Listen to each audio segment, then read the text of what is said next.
Happy 2025. Happy New Year's, everyone.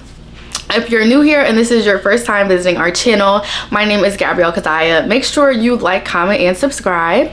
Today, we are going to be talking about goals, ensuring that you are on the best path to success this new year. So without further ado, let's get right into this video. Whether you've already set your New Year's resolution, ate grapes under the table, whatever you have done, or if you haven't set any goals and you want to have a very meaningful start to 2025, these tips are going to help you be most effective and have the best outcome. So at the end of 2025 in December, we can sit down with one another and really discuss how we achieved everything that we hoped for.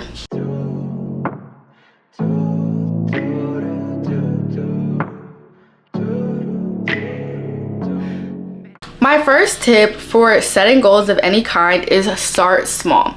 I know one year I had made goals that were very large. However, I was unclear how to obtain them because I hadn't set small things that build up to them. So remember that in every large goal, there is about 6 goals underneath that you have to take and steps that you have to complete in order to get to that goal. So always remember to start small. I always use the example, if you want to get all A's this semester or you want to have a 4.0, you also have to submit all your assignments in on time. You have to ensure that you're submitting the best possible assignment, that you're getting help, that you're going to office hours, that you're doing all the little steps that it takes to get to that final thing. So don't forget to start small, work in pieces, work in sections. If you want to be a content creator, first focus on posting every day.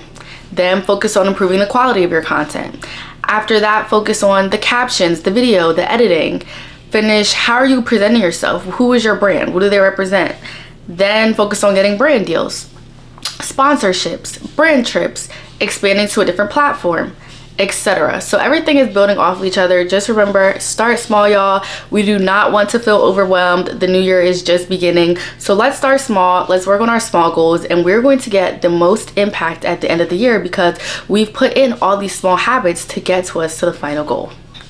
Now, in regards to starting small, there is also understanding what goals do we even want. I know a lot of people are like, okay, new year, new me, let's do fitness, let's do this, let's do that. But if you're confused, or sometimes you feel like I've worked on everything that I feel like I need to work on, what is left?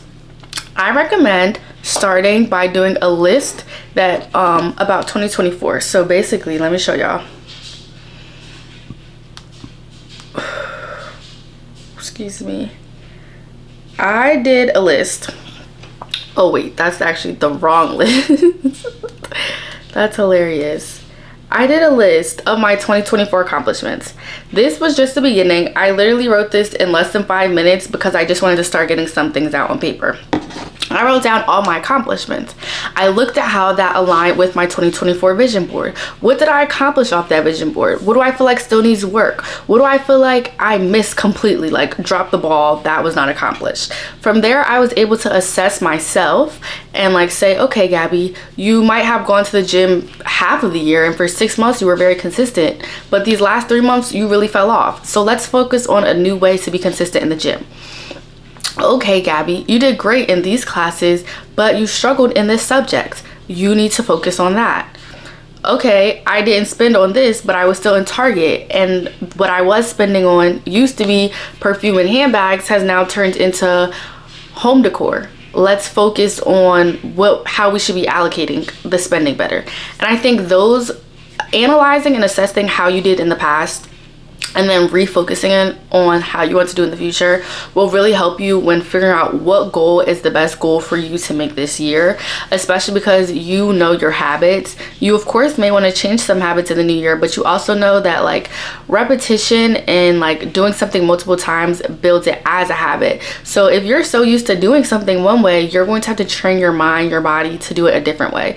And that's really important also to keep in mind because a lot of people fail at like New Year's resolutions because they are so used to doing something one way that when it's time to do something a second way, they have no reason, like after the first year or January or February, they fall off the bandwagon because they're so used to doing something excuse me, the one way, they revert back to doing it that way. So if you start small, if you gradually build something to come to that habit, then you'll get to the best place possible, because you're putting in the small pieces of work to get to the end result. Okay, y'all, so we figured out what we want to work on.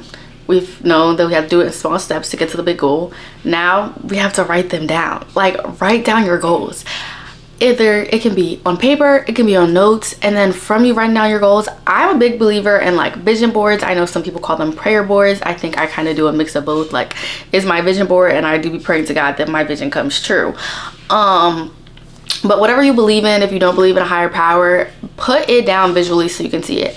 When you are consistently looking at something, you are going to want to go and work harder for it. You're going to want to accomplish it more. Sorry, I need a water break.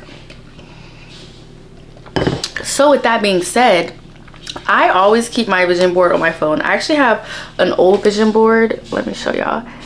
On my phone right now from, this was like my Q3 vision board. Some of these things came true, some of these things didn't. I'm still working towards them, but I put it on my phone. It's my laptop screensaver. I typically don't really like hanging it in my room because I have like my own other decor going on, and it kind of would interfere because, you know, your vision board might have a lot of colors. It might be black and white, whatever it may be.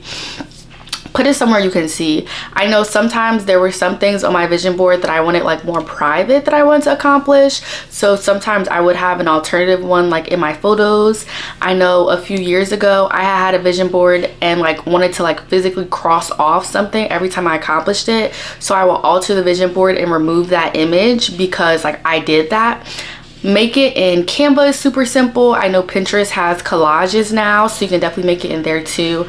But just do it somewhere where you can see, because that will really help you visually. And I don't know if y'all can hear, but apparently outside they just started mowing the lawn. It's the middle of December. There's not even really that much grass out there. But what I was saying is just put it somewhere where you can consistently look at. Like, I wake up, I see that vision, I go and manifest it during the day. So put it somewhere where you're gonna actually look at it. Like, don't make a vision board and then put it behind your bed. That's not gonna help you at all. We really want to be intentional about how we're moving this year. So place it somewhere where you're going to see it, where it's gonna motivate you. We're gonna be like, yes, I'm gonna go work on this small thing today, and that's gonna help me to get to that goal. And that is how we're going to be the most successful in achieving the goals this year. Remember, y'all, that this year is about progress and not perfection. It is about working on the small things to get you to that big goal. It is about putting in all the hard work. I know this year for me specifically is a grind year. Like, I'm not letting up off the gas. I'm working hard, but I'm also going to focus on celebrating the wins. Small wins or big wins, you need to celebrate yourself. You need to make sure that you are doing well, and you're also telling yourself that you are doing well when you are accomplishing things, because that's going to keep you even more motivated. I hope that all of these tips help. Comment down below one goal that you have for this year, 2025, and I cannot wait to see you guys in my next video, where we will be starting this series of all things that you can be doing to glow up and get better results in 2025. Have a great day, and I'll see y'all soon.